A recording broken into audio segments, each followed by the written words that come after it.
Okay, so my craziest New York City, I'm not sure if it's my craziest, but I mean, it depends on what you consider crazy. But one of my first times in New York, I was at a club called SL. I don't even think it exists anymore. It's not a thing, but it used to be a thing.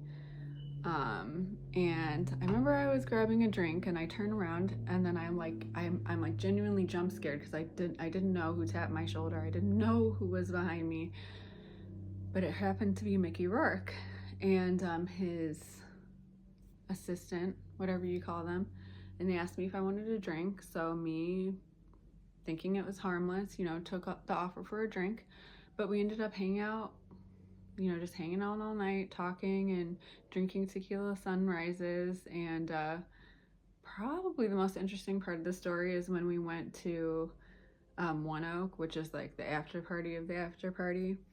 And then he just like sat on the bar like he owned the place, and like they let him.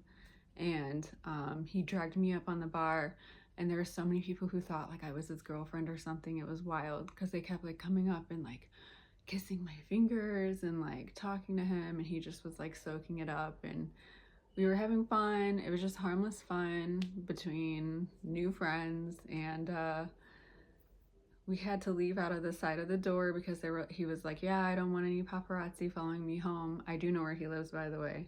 He lives in Greenwich Village with his like 10 dogs, and they're all very intimidating just because they're all very small. But yeah, there's my crazy New York story. I think we all got one of those in one form or another.